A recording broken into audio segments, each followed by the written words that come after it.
Thank you, Sister Vernon, and welcome to everyone. Good morning. Good morning. That sounded a whole lot better.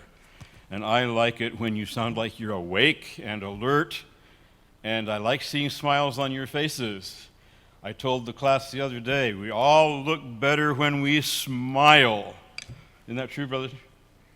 Yes, we all look good when we smile. So let's do that, okay? I've already heard some questions about this panel discussion. I've already heard, is this going to be like that first presidential debate where there was a lot of rancor and interruption and all that sort of stuff? So just let me say at the very beginning, this is going to be, or at least I intend it to be, and I'm sure these fellows intend it to be, a very unified, peaceful, nice, informative, tripartisan, unified discussion this morning, okay? So we've probably, the four of us represent three different organizations, but we're all joined together. We're not competitors, but we're working together in the Great Commission that we heard about last night.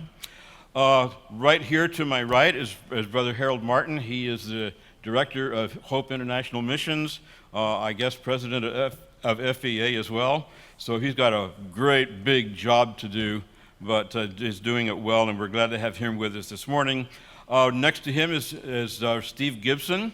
He is the Director of Evangelistic Faith Missions and also of Holiness Pilgrim Mission.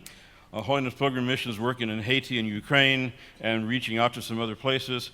And Brother Gibson is also a major mover in the Shepherd's Global Classroom project that you've heard some about, and I'm sure you'll hear more about. And then Brother Tim Keep is on the other end. He is the Director of Bible Methodist Missions. He also is a prime mover in the Shepherd's Global Classroom, and I think the founder, or one of the founders at least. And so we're happy to have them with us to answer some questions that some of you have proposed. And I hope that in answering these questions, we're going to help you understand a little bit better what missions might be all about and what your part might be in this work of missions. So I'm going to start off in alphabetical order by last name. So that means that Brother Gibson is going to get the first question, and then the other two fellows can join in with some responses as they might choose to do. But the very first question that we have on our list is, do I need a specific call to engage in cross-cultural ministry? Brother Gibson. Well, I did not have a call to cross-cultural ministry. When I visited Ukraine for the first time, I was there for a few days, and by the end of the third day, I was begging God to call me to Ukraine. And I don't lose sleep much over things, but I had trouble sleeping that night, that third night, and we did go for 5 years. And I have never felt that God ever said, you are to be a missionary, to have that title, that tag to cross-cultural ministry. Instead, it's just been, I felt called to specific needs. When there was a need, when there was a place that needed to be filled, that I felt like God wanted me to respond to, whether it's been in the U.S. or somewhere else. Now, sometimes people do feel a call to a specific country, even while they're in their training time. You may feel a call to a certain country. But I think the most important thing is to be ready to do the will of God wherever it calls you to. Right. One of you other gentlemen like to join in?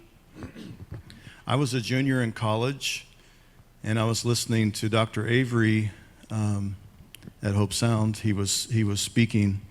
He held the position I hold now as the director of Bible Methodist Missions, and he was sharing a story of David Yucati in the Philippines and God's redemptive work in his life, and then the vision that God had given him to plant churches throughout the tribes in the Philippines.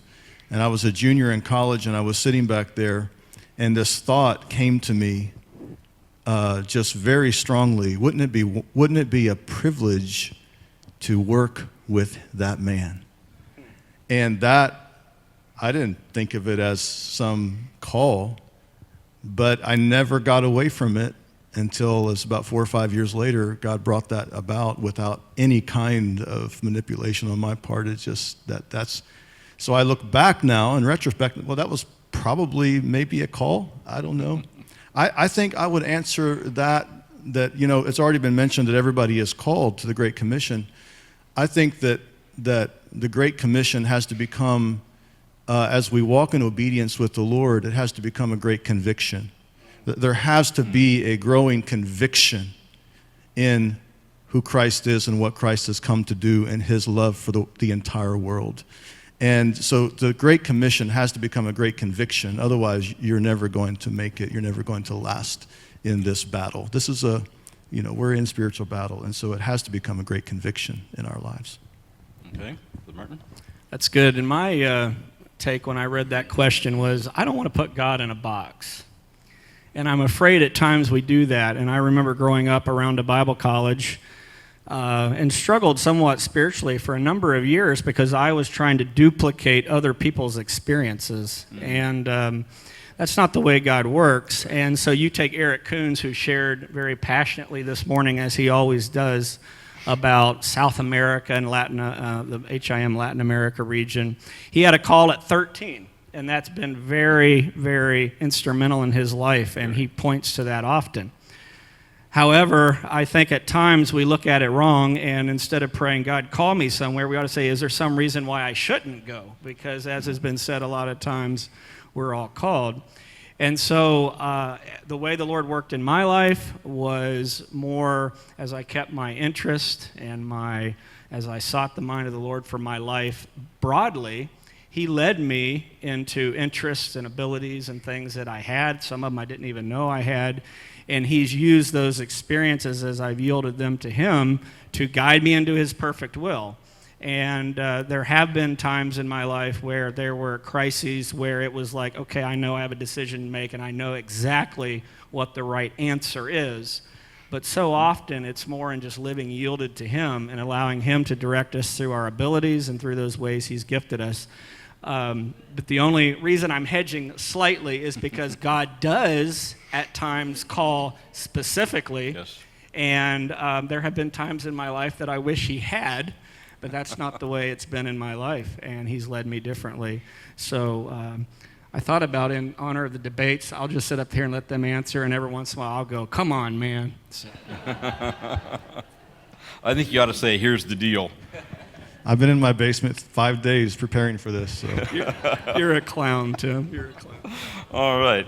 So I think probably we would all agree that whether or not there is a specific call to a place or a ministry, that it is important for us to know on a consistent basis, what is God's will for my life now? Where should I be? What should I be doing? And if that includes a specific call, then definitely answer that call. The second question that we have, I think, is a very interesting question, and it on my list here, it goes to Brother Keep first. And that question is, how can I be a missionary if I am an introvert? Because I think we think about missionaries as being those who are reaching out and they're interested in others and all this outgoing stuff, okay? How can I be a missionary if I'm an introvert? We usually have more trouble with extroverts than introverts in missions, but...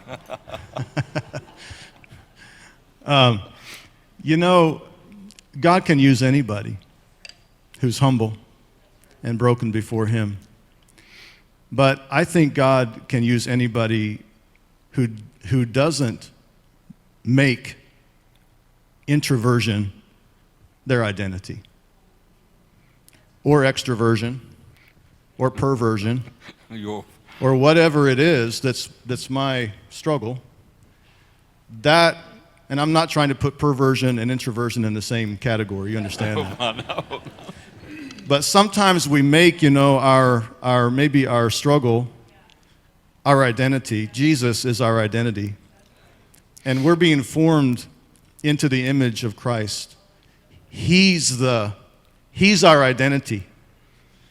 And if I identify with my introversion, I'm just an introvert, we're limiting, perhaps, the grace of God to transform me. I remember one of my children, as a young teenager, hiding behind one of us when some adult came and greeted them because they were having a bad day. I'm like, excuse me,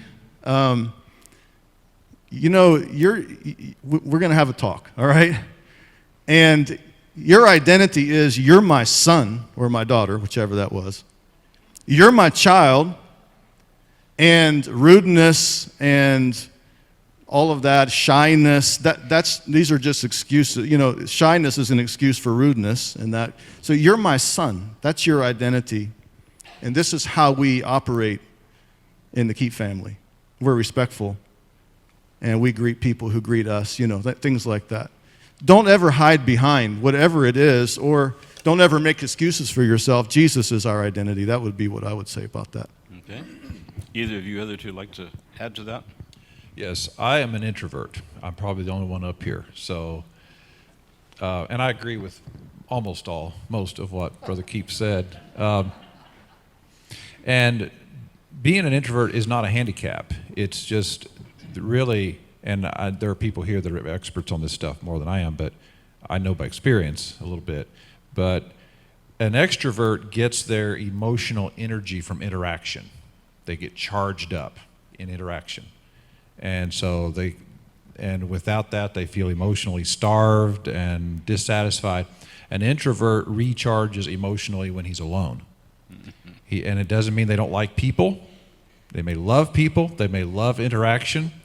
But they recharge when they're alone. And so the challenge on a mission field, sometimes I make trips where I may not be alone for a minute. For day after day. We're crowded in a vehicle all day, and I may not have a room of my own that night.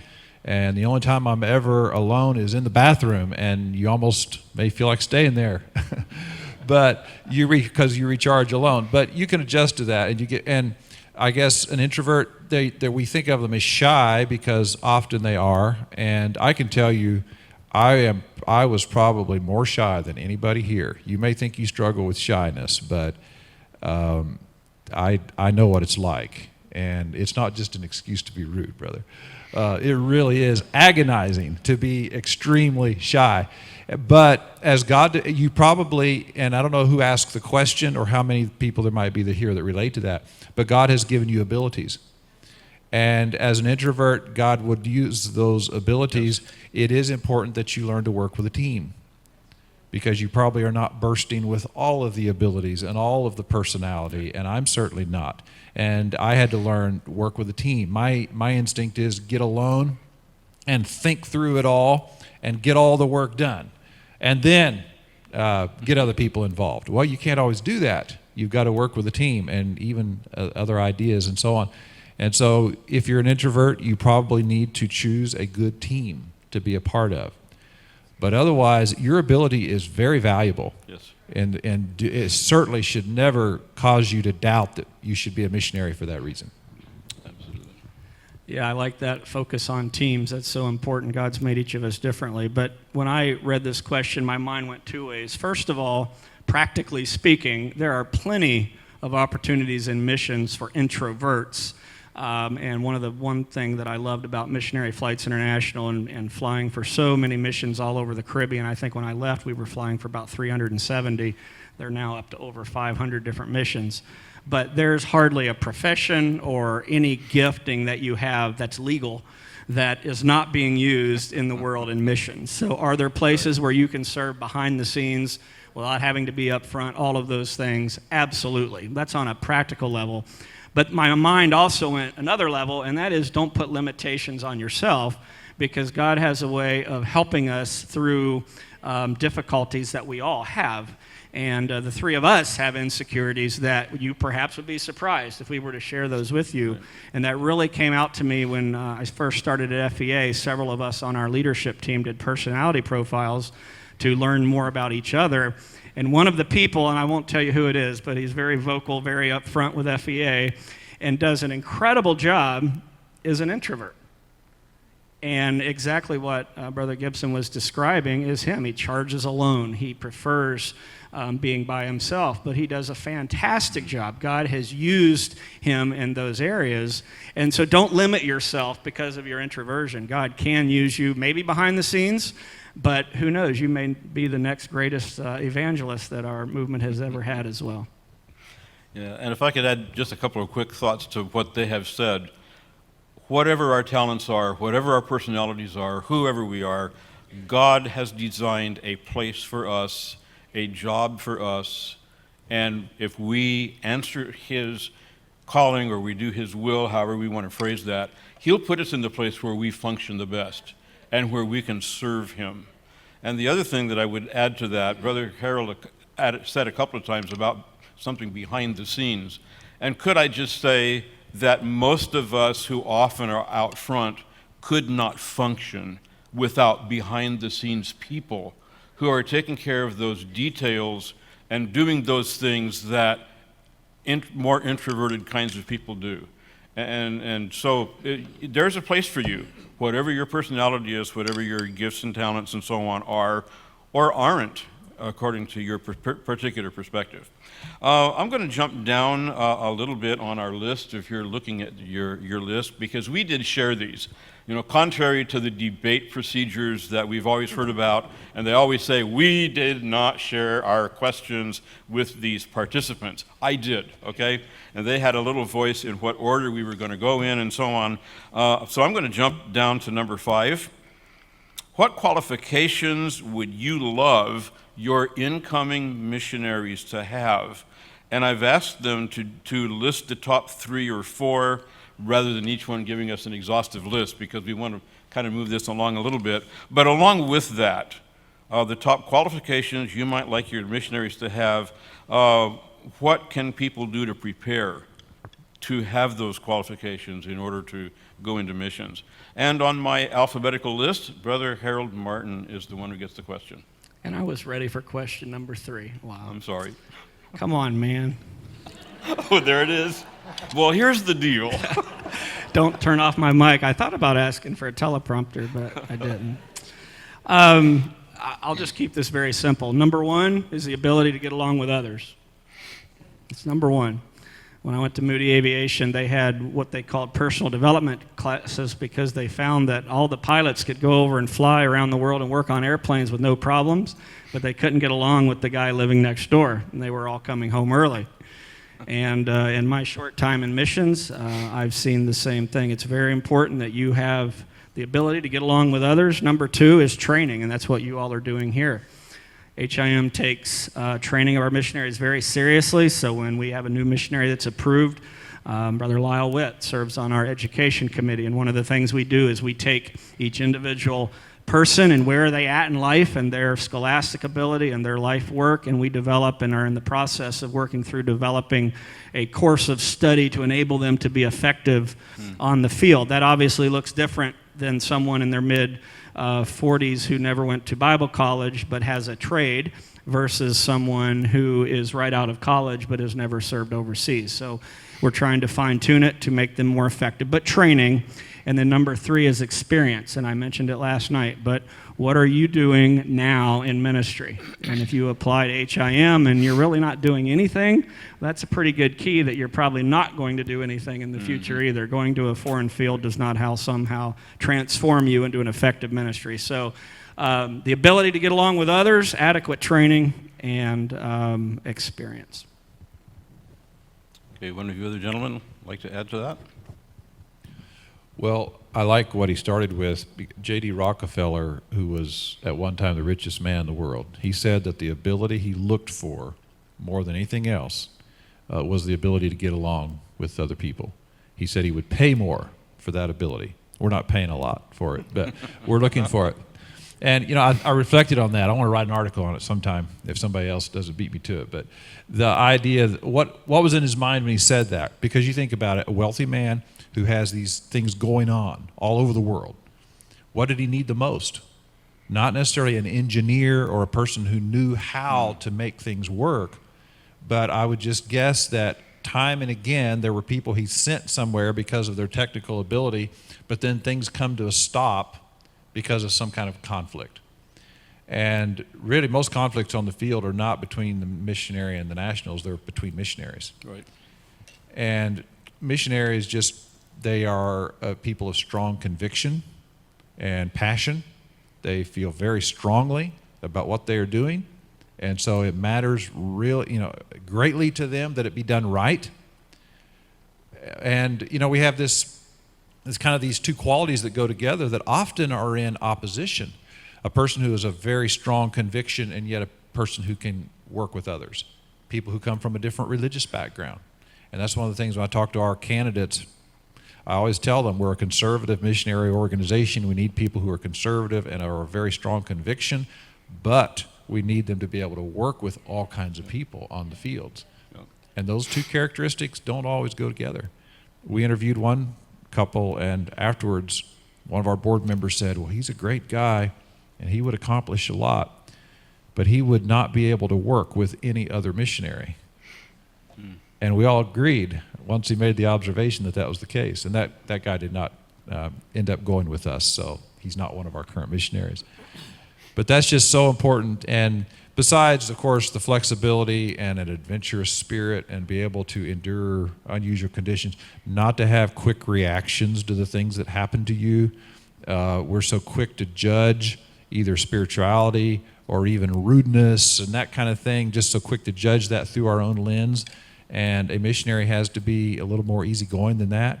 And just, I'm taking too long on this, but some of these others I don't have much to say on. So we were going cross country in Haiti, and one of the missionaries that was with me was sitting in the front seat of this van that was driven by a Haitian who does that for a living. And the missionary up there, he was sitting there with his leg kind of crossed like this. And the driver told him very irritably and obviously offended, told him to uncross his leg and put his leg down. And it wasn't like he was making footprints on the dash or anything. And I remember it was Maurice Roll, who's a missionary still today, not with our organization, but he just said, okay. And he was very calm and obliging and no reaction, not like, why is this guy being so rude? Well, actually, Haitians have a superstition, have very strong ideas about what it means for a person to have their leg crossed. You never do it in church. I mean, you would never see a Haitian with his leg crossed in church. And so Maurice didn't know that. But you're going to encounter all kinds of things like that you'd never heard of. And if you're quick to react or to judge people, you won't make it. You've got to be a person who takes time to understand and figure out, and some things you'll never figure out. Good. I agree with almost everything he said, but no, the one word, I think that I would just use to sum up what these guys have so wonderfully said is humility. It's really what it takes. I mean, Jesus was the greatest missionary, and he came from heaven's glory. Paul says he let this mind be in you, which was also in Christ Jesus, and became a servant. And so it's really what what we're describing is the heart of a servant here. We listen. A missionary who doesn't listen, a Christian worker who doesn't listen to other people, who doesn't learn from other people, who doesn't seek the good of other people is not someone that I would ever want to have on my team. I want a servant mind. I also tell missionaries a lot that your greatest asset is curiosity, because I think it includes this, like, be really curious about why people do what they do and what makes them do what they do and why do they make those decisions. Because curiosity like that, even curiosity about the country you're in or the place where you're serving or the culture you're in, just curiosity is a form of humility. It's like you have a servant heart. Like, I want to know why you do that. How can I appreciate that, So being able to appreciate where you are and appreciate the people and appreciate the things they do and value other people and their culture and ways of doing things is part of the humility. It's a servant heart and a servant mind. And where missionaries get so sideways and where they just really make so many mistakes is when they just come in with all the answers, and I know the best way to do this and do that and my way is the best way, instead of really taking time to learn and to listen from other people. That's to me the mark of a servant, the mark of humility. It's the mark of Jesus. So Yeah, good. And I probably would add to everything that they have said, which I agree with. I would add to that as we Americans go to a mission field, we need to be willing to listen to the nationals and even serve under them. There are places where the national church is now in control rather than the mission. And if we can't go with that spirit of humility that Brother Tim Keep is talking about and work under people who are not Americans and learn from them and do the things that they want us to do in the ways they would like us to do them, then we're not going to make it either. But being able to work with other people like that is a great thing. All right, this convention is dealing with the concept of discipleship, making disciples, and so on. So one of the questions that came in that we will go to next, and next on my alphabetical list is Brother Tim Keep, I think. So we'll go to you with this one. And that is, does every new believer need to be discipled one-on-one, or is it okay to have discipleship groups? Yes. Good. Yeah, I think we need both. You know, we really need to connect individually, and of course, right now I guess this is collective discipleship in a way, right? We're learning from one another. So we really need both, and I think just think about the ways in which you are being discipled. It's that knowing and being known. It's having someone, and every young person needs this. Every person needs this. Someone with whom they can be absolutely honest. Another mark of a missionary is the humility that is able to confess my faults to another trusted person and be able to really share my burdens and the areas in which the Lord is dealing with me and working with me, the mistakes I'm making, sins I've committed, whatever it may be. I need to connect with someone. I am 51 years old, and I have a person like that I touch base with every Saturday evening. And it's usually through texting, and sometimes it's we're making phone calls, because I need that at 51, maybe especially at 51.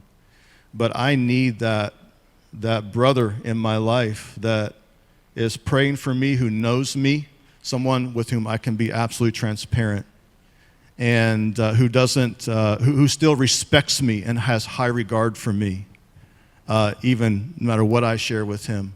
Listen, we need people. We need a person like that in our lives.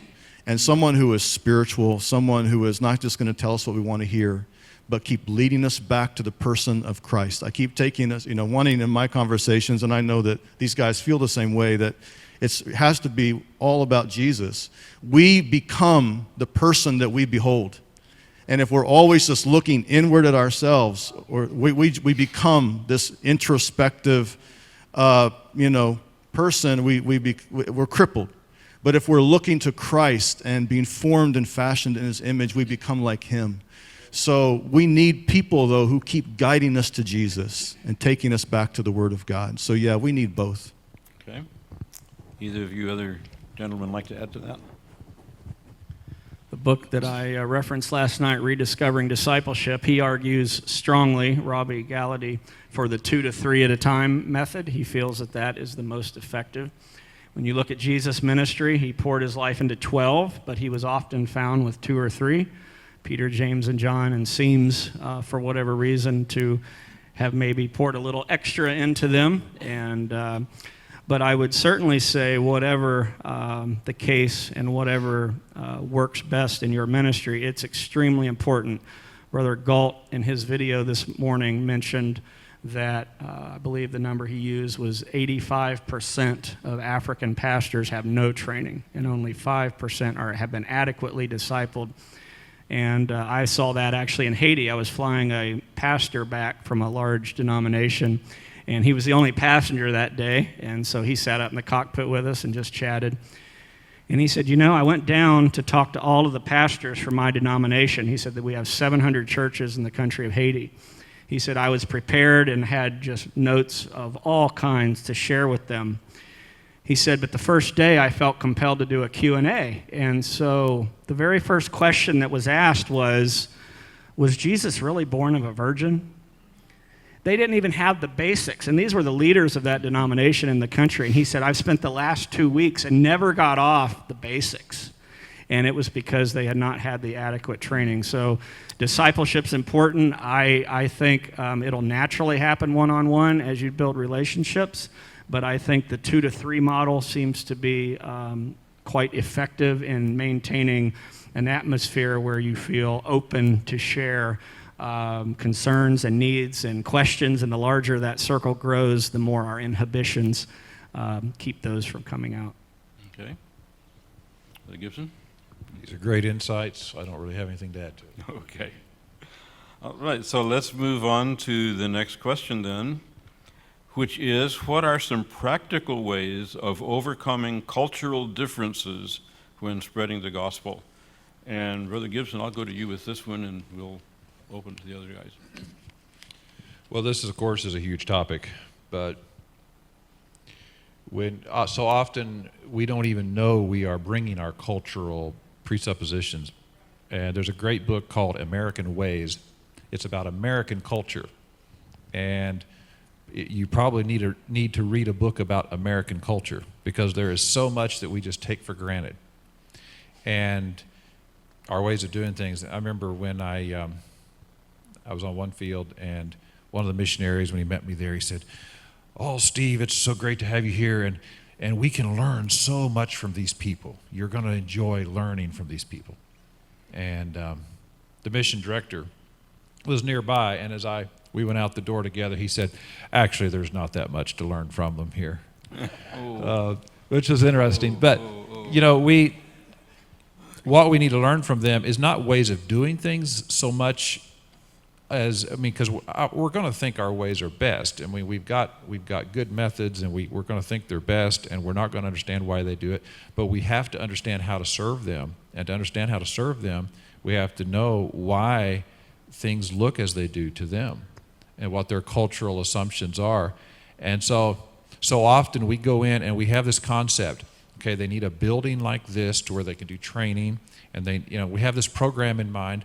And they don't understand it, they don't believe in it, but we think if they'll just see how good it is, once we get it up and running, then they'll understand. And so what happens is we build these programs and buildings, and they never quite get it. And so it's always foreign supported. It never becomes locally supported, because it's the American deal. It's the American ministry. We have to pay the people to do it. When it needs a new roof, we send Americans down to put a new roof on it. And there are buildings like this all around the world that many of them sitting empty today and deteriorating, because the people never quite got it, and the ministry didn't take the local forms. And so we overwhelm them with our money and with our personnel, and we come in and sure, if we say, "Hey, what do you guys think? If we build this and we hire people to run this, is that a good idea?" What are they going to say? They're going to say no. It's in their best interest for this to happen, even if they don't quite understand what it's all about.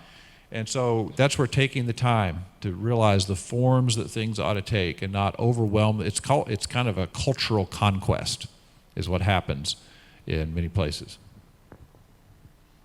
Okay. I like what he said, taking the time, and that's exactly where I had gone. Surely in the missions training here, there's a required reading or two by Don Richardson, or at least I would hope so. But just a powerful, powerful story of a man who was going to win the world, Irian Jaya, to Christ, and yet nothing was happening. And when he actually shared the gospel, they rejoiced when he got to the story of Judas, because the culture placed such a premium on people who could deceive well. And he was so discouraged, and I recently went and heard his son actually speak. His son is the director of Pioneers based in Orlando, Florida. But after he began to just stop and listen and look for the keys within that culture to share the gospel in a way that was culturally appropriate, read the story Peace Child or go online and watch some of the little video clips about that. An entire culture came to Christ and is now sending missionaries to other places throughout the region. But the key was time. You know, one of the biggest Achilles' heel, if you will, is our time-driven. I've got to make disciples. I've got to have something in my newsletter. I've got to be effective. I've got to have people come to Christ.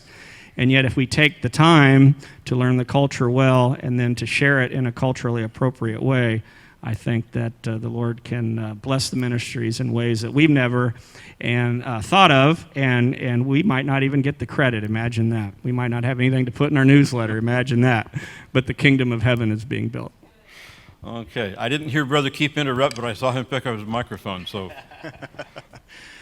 Well, this is really good, and I would say that Don Richardson realized that the Holy Spirit was at work long before he got there. Yes. And I think that's the key in missions, that this is what really, the Lord had to teach me, is that the Holy Spirit's work didn't start when you arrived. Like, he's been working, and he's been giving gifts to the church as well. I think where the church, where missions is changing today and where we're learning and growing is that we're realizing that God has been at work and is at work around the world. Yes. And so now we're partnering with the Holy Spirit and with people who have received gifts of the Spirit, and of course we can learn from each other, and we need to, and we can provide resources, and there's areas of strength that we have and areas of strength that they have, and so, but we're just learning to respect each other more, I think, as a church, as the church around. I think if I were to also kind of go back to what qualifications would I look for in a missionary, it would also be a love for the Big C church, a love for the Church of Jesus Christ around the world, where you truly have a respect for God's people around the world and how the Lord is working, has been working for a long time there. And you just showed up. Now, how can I partner with that? And how can I serve? How can I help with this now? So, Okay. So, Peace Child is a great book. I've already mentioned that to one of my classes 2 or 3 times. So now you've heard it from somebody else. So read Peace Child. Also, another book by Don Richardson, which I think is very good, Eternity in Their Hearts. And he talks about several different areas where he found those keys to the culture that help present the gospel in that area. Okay, so let's shift gears just a little bit, because I see out there several people wearing masks. I was wearing one before I came up here, because we are involved in this thing that's called a pandemic. So a couple of questions came in about the pandemic. One of them has to do with what discipleship looks like during a pandemic, and the other one says, what hindrances and or opportunities does the pandemic present for cross-cultural ministry service?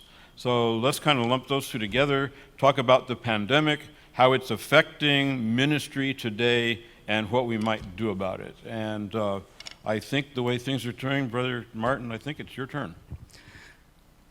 I'm going to speak a little bit more about this tomorrow morning in our last session together. But early in the year, I'll be honest, I was sitting at my desk and I was kind of discouraged, and I was trying to do some writing and nothing was flowing, and I just felt like the Lord tapped me on the shoulder and he said, all of these adjectives that we use to describe this year, challenging, hard, different, difficult, they're all true. But these are opportunity-filled times for Christians, and I'm going to develop that a little bit more tomorrow morning. But the hindrances are obvious. Travel is difficult right now. We've had missionaries supposed to go to the field who couldn't get there. We've had some that had come home for a short break to be with family members, having surgeries, and couldn't go back. So the hindrances have been obvious, and yet the opportunities have been really amazing. Eric Kuhn shared this morning how people are just much more attuned to spiritual needs. And he didn't tell, it's rather humorous, but the same guy that was putting his phone so loud that everybody in the COVID ward could hear him preach on Sundays on WhatsApp, He also, when he left the hospital, left a big note on the door. Anyone, I don't know exactly what it said, but something along the lines of, you have spiritual questions, call Pastor Coons, and here's his cell number.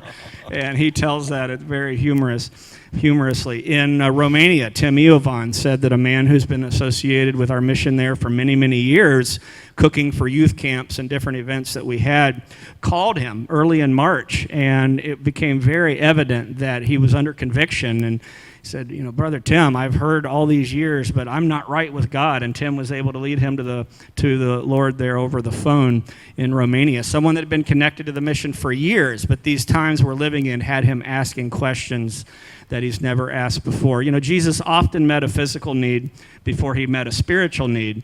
And there are just opportunities anywhere you look. And in many of these countries, for Honduras, for example, they did not have the health care that we have. And so Eric was able to be the ambulance for people with COVID and take them different places and really minister at a level that up until that time had not been an opportunity. And one other thing that was interesting, two of the largest newspapers in Honduras, the editor came to Eric and said, would you begin writing a monthly column to give us hope? And he's writing a monthly column in two of the most widely read newspapers. And so all across our fields there are opportunities. How has it changed discipleship? Well, we are using Zoom, and I don't know, I've heard it's Chinese and they're recording everything we say. Well, it sure is a blessing to us. I mean, we are using Zoom in ways that we never have before. It's effective. We've had to buy some new technologies at FEA. We have little remote-controlled cameras and mics, and it's very, very effective. Obviously, it's not as easy to build relationships like we would like, but by using these technologies, I told you last night about sitting in a major U.S. city and using Google Translate to speak with a man who only spoke Arabic and me only speaking English. So these technologies are coming together and enabling us to continue ministering. And someday the curtain will be pulled back and we'll see all that God was doing.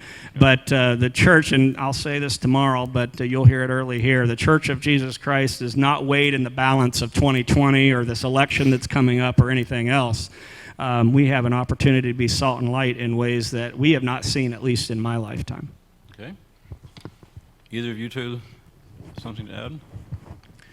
I would say, it's really been very encouraging to see how the Lord has worked through this time. RG and Sarah Hutchison there in the Philippines with the team there at the Shepherd's College have gone completely online.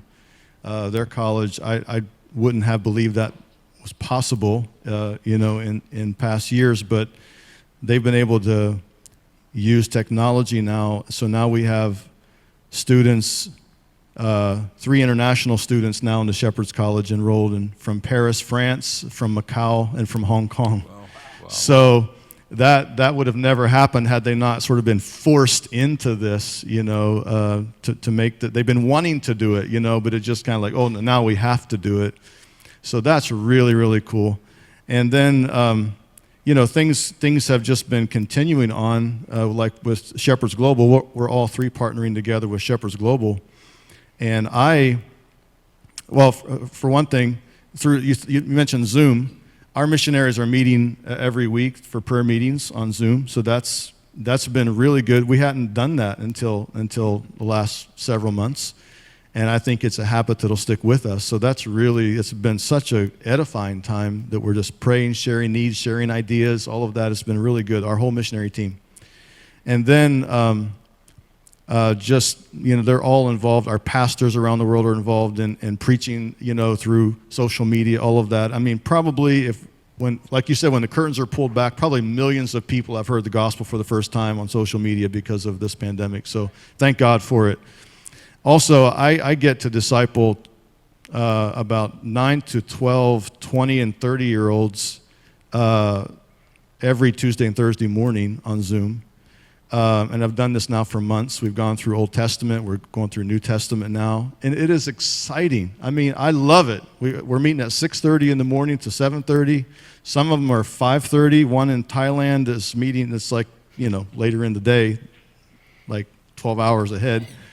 But there's so many opportunities. We never would have taken this step had we not been in this position. So God has just really opened some doors, and it's truly exciting. It's truly exciting. I think we're gonna see results from this for a long time. Let me suggest suggest a secondary question that I think goes along with this, and it's not in your list, so this is going to be off the top of your heads, okay? But I talked to one of my classes some time back about God preparing the world for the gospel. Greek becoming the international language, the peace that Rome had brought, the roads and the bridges and all the things that God did back then. So would any of you like to comment on God's providential provision for us for 2020 and the COVID situation and all that's going on? It kind of goes back to question 3, which were some of the exciting things we see on the horizon. You can see I really want to get question 3 in there.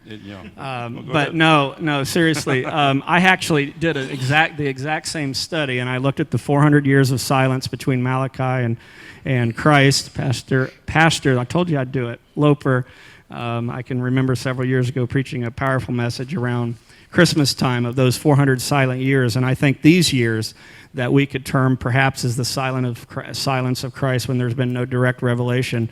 God is still preparing the world for his second return, and I believe strongly the reason he has not returned is because not all have heard. He's not willing that any should perish. It's because of his mercy.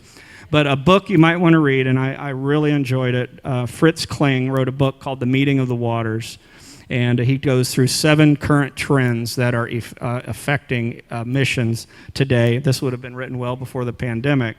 But he starts out being in a mission home guest house in Brazil, and a lady being there in her 80s who had been a missionary her whole life, sold everything she had, rarely went on furloughs, very few friends back home, very traditional missions. He called her Mission Marm.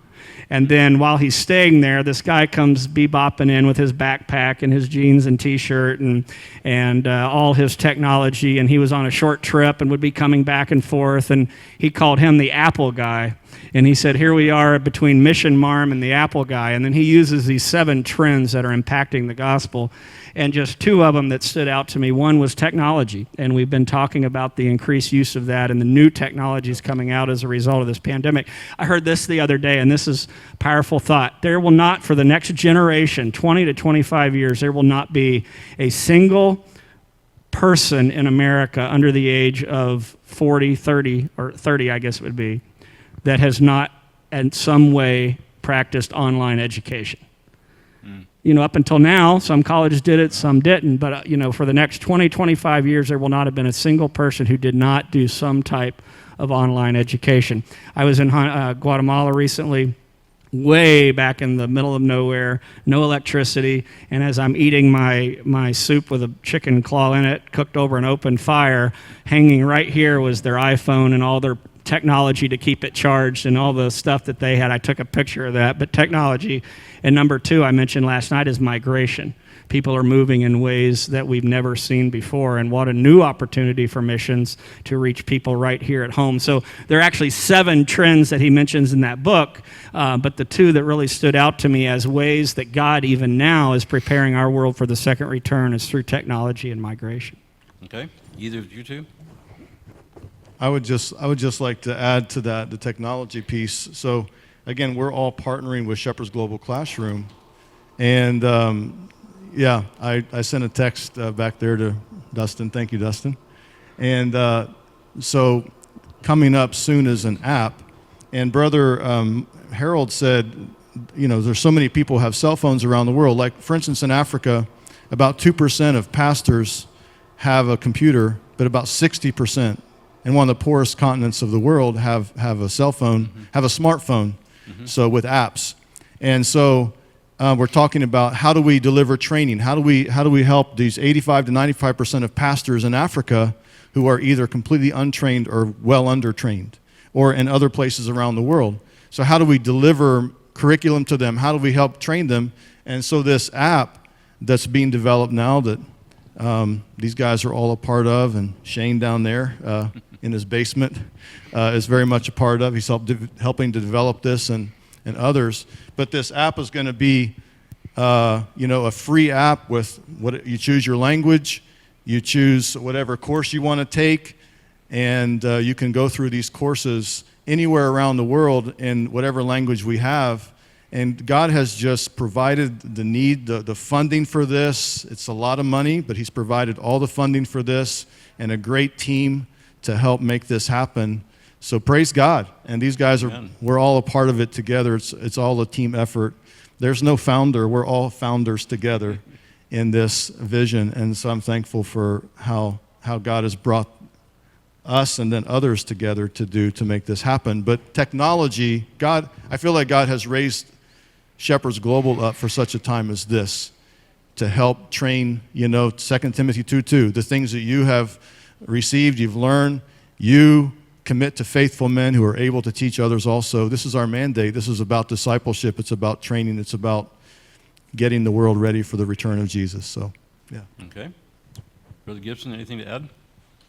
Well, I'm excited about SGC, of course, and I almost forgot about and while these things are being developed, the infrastructure, the demand is just exploding all over the world. It's exciting, and Brother Height, I think, mentioned the Roman Empire, and there were a lot of things that were not good about the Roman Empire, but they established law and order to where people could put their backpacks on and head from one country to another preaching the gospel. And before them, the Greeks had established the same language in all these places. Well, the Soviet Empire, there were a lot of bad things about the Soviet Empire too. They were atheistic and anti-religion, anti-God.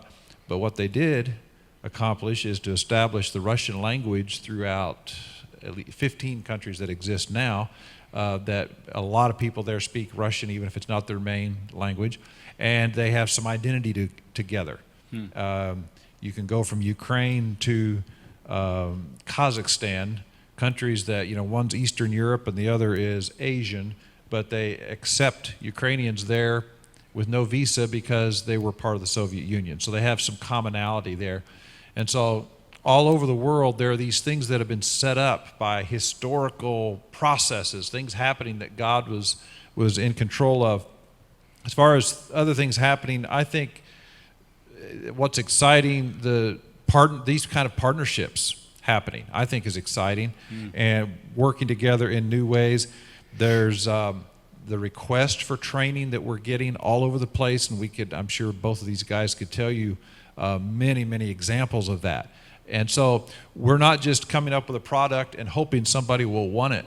The response has been beyond our imagination, and we're not even anywhere close to keeping up with the requests. And then an emphasis of the unreached and the 1040 window, I think, is not new, but I'm seeing a new emphasis of that in these days. And I think we've had too much tendency to have favorite mission fields that we worked in for decades, and forgetting the fact that missions should always be reaching. We should be spreading out these maps and getting people to anywhere that has not been reached yet. And so unfamiliar names like Dimbakro. Have anybody ever heard of Dimbakro? Well, we've got a Shepherd Institute in Dimbakro, Ivory Coast.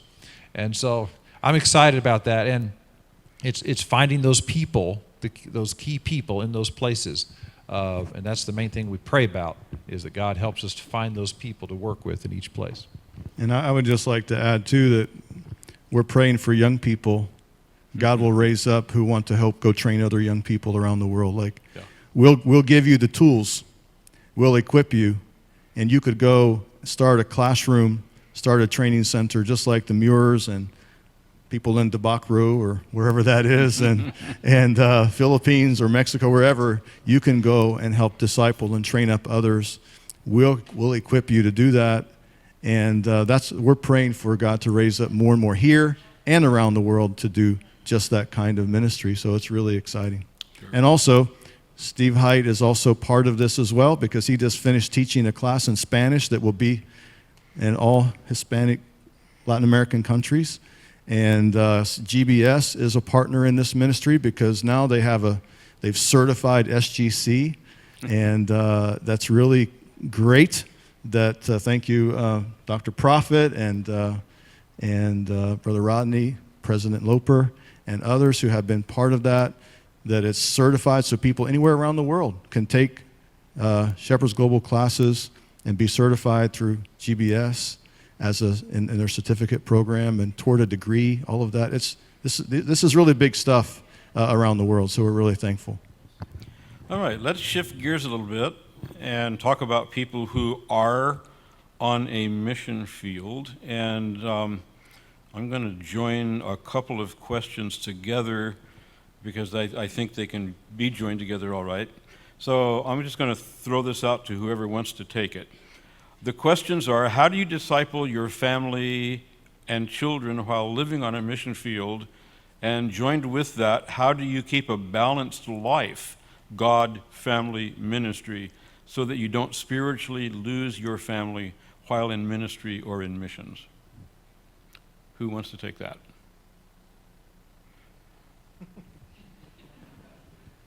This is one of those yielding your rights to someone else, right?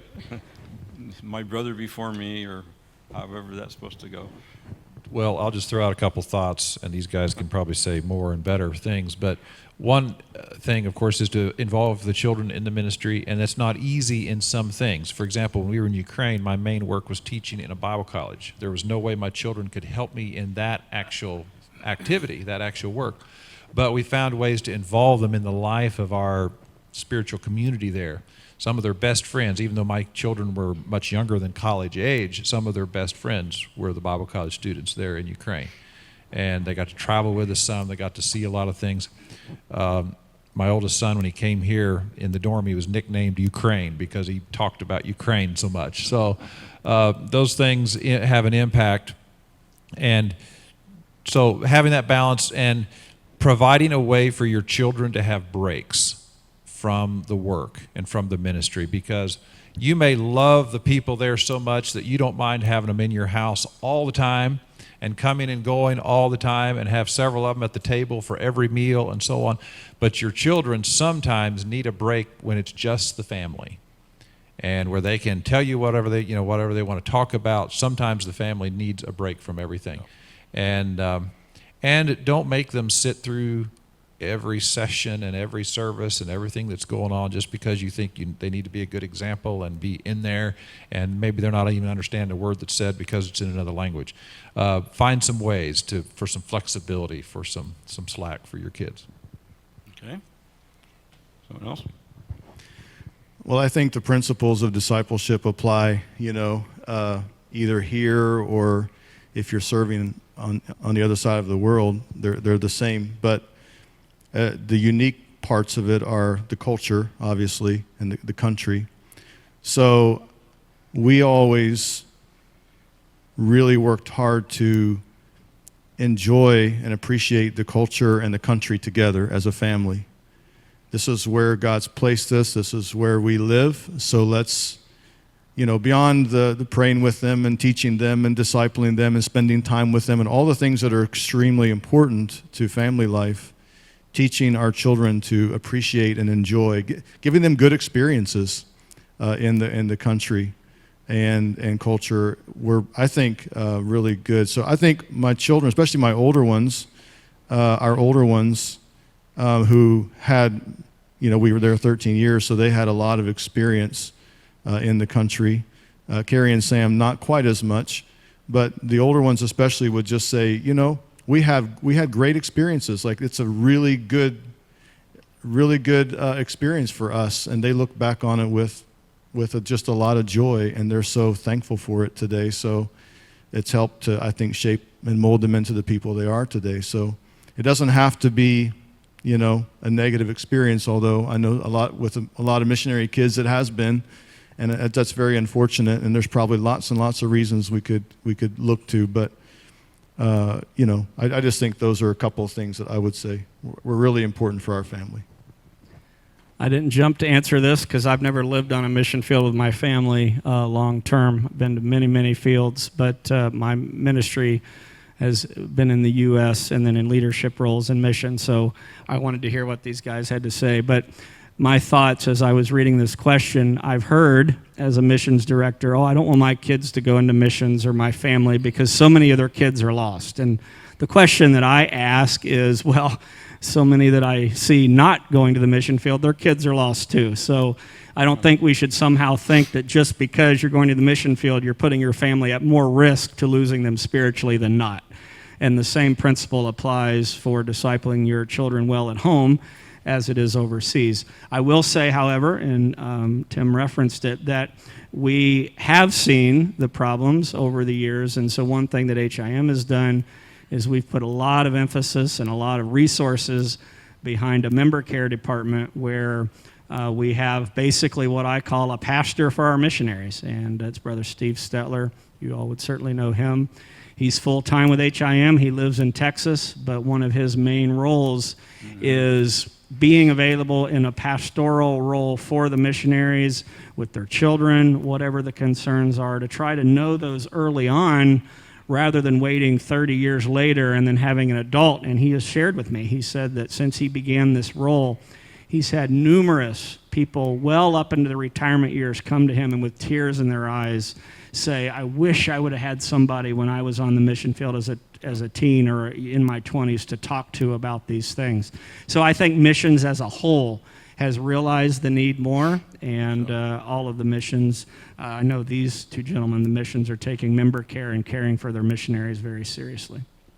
Okay, and again, I want to just throw in something else that I found interesting. Several years ago, when I was with Friends of Missions, we did a survey among missionary families, and we discovered that by and large, missionary children turned out well.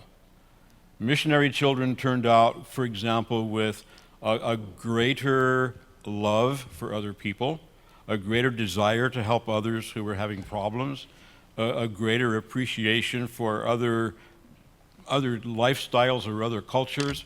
And by and large, it was a positive experience. And if any of you know the Leroy Adams family, you can talk to any of the Adams children, and all of them will tell you, especially Melvin and Marie, probably, but all of the Adams children will tell you that being on a mission field with their parents was a very positive thing. They did not regret even a minute of it, even though they went through some very difficult times in Ethiopia. Their dad was in jail for a while.